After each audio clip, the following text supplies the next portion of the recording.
കഴിഞ്ഞ മാസം മെയ് 8-ന് തൃശൂരിലെ നമ്പൂർക്കാവ് ഉത്സവത്തിനിടെ ഗാനമേളയ്ക്കിടയിലുണ്ടായ ചില തർക്കങ്ങളിൽ അന്തിക്കാട് പോലീസ് 15ഓളം പേരെ കസ്റ്റഡിയിലെടുക്കുകയുണ്ടായി.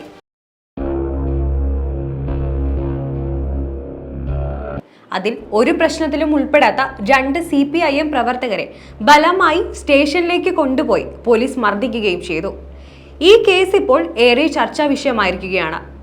പോലീസ് കസ്റ്റഡിയിലെടുത്തവരെ സ്റ്റേഷനിൽ കൊണ്ടുപോയി കരിക്ക് തോർത്തുമുണ്ടിൽ കെട്ടി ക്രൂരമായി മർദ്ദിച്ചതായാണ് പരാതി.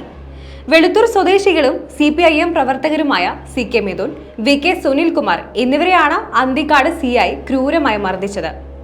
ഇവരെ കൂടാതെ പ്രായപൂർത്തിയാകാത്ത മറ്റു 4 പേരെയും CI മർദ്ദിച്ചതായി പരാതിയുണ്ട്. സംഭവം നടക്കുന്നത് മെയ് 8-ന് വൈകിട്ട് 7 മണി സമയത്താണ്. ഉത്സവ സമയത്ത് തർക്കമുണ്ടായതിനെ തുടർന്ന് ചിലരെ പോലീസ് കൊണ്ടുപോകുന്നതിനിടയിൽ മർദ്ദനത്തിനിരയായ സുനിൽകുമാറിന്റെ സഹോദരി പുത്രനെ പോലീസ് ജീപ്പിലേക്ക് വലിച്ചിഴച്ച് കൊണ്ടുപോകുന്നത് ചോദ്യം ചെയ്ത സുനിൽകുമാറിനെയും സ്റ്റേഷനിലേക്ക് കൊണ്ടുപോവുകയായിരുന്നു. പിന്നീട് പുലർച്ചെ 1:45-നും 2 മണിക്കുമിടയിൽ CI Vineesh, grade sub inspector Josy ജോസിന്റെ സഹായത്തോടെ കസ്റ്റഡിയിലെടുത്തവരിൽ 4 പേരെ അന്തിക്കാട് സ്റ്റേഷനിലെ ഉപയോഗശൂന്യമായ ഇടുമുറി എന്നറിയപ്പെടുന്ന പഴയ കെട്ടിടത്തിലേക്ക് കൊണ്ടുപോവുകയും തുടർന്ന് CI Vineesh, Josy Jose, CPO Anoop, CPO Jijeesh, SI Praveen KJ എന്നിവർ ചേർന്ന് കരിക്ക് തുണിയിൽ കെട്ടി മർദ്ദിക്കുകയായിരുന്നു.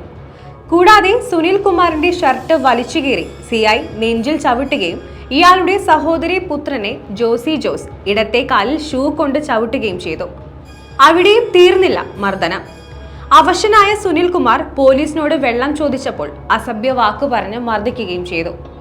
ഈ സംഭവം അറിഞ്ഞ സ്ഥലത്തെ MLA മുരളി പെരുന്നല്ലി ഉയർന്ന പോലീസ് അധികാരികളുമായി സംസാരിക്കുകയും തുടർന്ന് ഇവരെ വിട്ടയക്കുകയായിരുന്നു. ഇവർ പുറത്തു വന്നതിന് ശേഷമാണ് പോലീസ് മർദ്ദിച്ചെന്ന വിവരം അറിയുന്നത്. മർദ്ദനത്തിനിരയായ ഇവരെ ചേർപ്പ് ഗവൺമെന്റ് ആശുപത്രിയിലേക്ക് കൊണ്ടുപോകുകയും കടുത്ത വേദനയെ തുടർന്ന് തൃശൂർ ജില്ലാ ആശുപത്രിയിൽ പ്രവേശിപ്പിക്കുകയും ചെയ്തു. മർദ്ദനത്തിൽ സുനിൽകുമാറിന്റെ 2 വാരിയെല്ലുകൾ പൊട്ടിയതായി പരിശോധനയിൽ തെളിഞ്ഞു.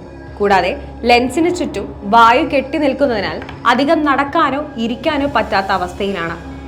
ഇക്കാര്യം ചൂണ്ടിക്കാട്ടി മുഖ്യമന്ത്രി, DGP അടക്കമുള്ളവർക്ക് പരാതി നൽകിയിരുന്നു. എന്നാൽ ഇതുവരെയും നടപടി ഉണ്ടായില്ല. നിലവിൽ SC/ST ആക്ട് പ്രകാരം തൃശൂർ ജില്ലാ കോടതിയിൽ നാളെ ഹർജി ബോധിപ്പിക്കുന്നതായിരിക്കും. കഴിഞ്ഞ ആഴ്ച സമാനമായ രീതിയിൽ തിരഞ്ഞെടുപ്പ് കാലത്ത് കരുതൽ തടങ്കലിലെടുത്ത് പോലീസ് കരിക്ക് കൊണ്ട് ഇടിച്ചെന്ന പരാതിയുമായി അന്തിക്കാട്ടെ CPM പ്രവർത്തകനും ബ്രാഞ്ച് കമ്മിറ്റി അംഗവുമായ യദുകൃഷ്ണൻ അന്തിക്കാട് CIക്കും SIക്കുമെതിരെ മുഖ്യമന്ത്രിക്കും DGPക്കും പരാതി നൽകിയിരുന്നു. പ്രതികൾ പോലീസുകാരായതിനാൽ ആ കേസും ആരും തിരിഞ്ഞു നോക്കാതെയായി. തൃശൂരിനെ നടുക്കിക്കൊണ്ട് വീണ്ടും പോലീസിന്റെ കസ്റ്റഡി മർദ്ദനം ആവർത്തിക്കുമ്പോൾ ഇരയാകുന്നത് ജനങ്ങളാണ്. പോലീസ് മർദ്ദനത്തിൽ ഇരയായവർ വേദന അനുഭവിക്കുമ്പോൾ കുറ്റം തെളിയിക്കപ്പെട്ട പോലീസുകാർക്കെതിരെ ഇതുവരെയും ഒരു നിയമ നടപടിയും സ്വീകരിക്കാൻ അധികൃതർ തയ്യാറാകുന്നില്ല എന്നതാണ് വാസ്തവം.